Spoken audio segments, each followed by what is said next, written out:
Indian సినిమాలో అత్యంత ఖరీదైన టాప్ 6 విలన్లు ఎవరో ఇప్పుడు మనం చూద్దాం. 6వ స్థానంలో సైఫ్ అలీ ఖాన్. ఆదిపురుష్ సినిమాలో రావణాసుడి పాత్రకు గాను ఈయన దాదాపుగా 10 కోట్ల రూపాయలు పారితోషికం తీసుకోవడం జరిగింది. అలాగే 5వ స్థానంలో సంజయ్ దత్. కేజీఎఫ్ 2 అధీరా పాత్రలో అదరకొట్టడానికి ఈయన ఏకంగా 12 కోట్ల రూపాయలు చార్జ్ చేయడం జరిగింది. 4వ స్థానంలో వచ్చేసి రణ్వీర్ సింగ్. పద్మావత్లో అల్లావుద్దీన్ ఖిల్జీ ఐకానిక్ పాత్ర కోసం ఈయన 15 కోట్ల రూపాయలు చార్జ్ చేయడం జరిగింది. అలాగే 3వ స్థానంలో వచ్చి విజయ్ సేతుపతి. జవాన్ సినిమాలో విలన్ క్యారెక్టర్ కోసం ఏకంగా 21 కోట్ల రూపాయలు చార్జ్ చేయడం జరిగింది. ఇక 2వ స్థానంలో వచ్చేసి కమల్ హాసన్. కల్కి 2898 AD లో సుప్రీం యస్కిన్ పాత్ర కోసం ఈయన ఏకంగా 30 కోట్ల రూపాయలు చార్జ్ చేయడం జరిగింది. ఇక ఇండియాలోనే నెంబర్ 1 పొజిషన్ లో ఉన్నది కేజీఎఫ్ యష్. ఇక మొదటి స్థానంలో ఉన్నది రాబోయే రామాయణ చిత్రంలో రావణాసురుడు. యష్ రామాయణ 2 భాగాలకు గాను ఆయనకు ఒక్కో భాగానికి దాదాపుగా 50 కోట్ల రూపాయలు చొప్పున మొత్తం 100 కోట్ల రూపాయలు పారితోషం అందుకుంటున్నాడు.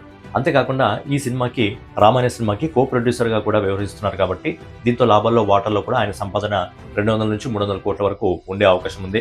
ప్రపంచమంతా ఒక హీరోగా భావించే నటుడు ఇప్పుడు ఇండియన్ సినిమా చరిత్రలోనే అత్యంత ఖరీదైన విలన్ గా మారబోతున్నాడు. పారితోషికంలోనే కాకుండా పర్ఫార్మెన్స్ లో కూడా యష్ తన రావణాసుడి పాత్రతో ఇండియన్ సినిమాలోనే అత్యంత గుర్తుండిపోయే విలన్ గా నిలుస్తారో లేదో అనేది చూడాలి.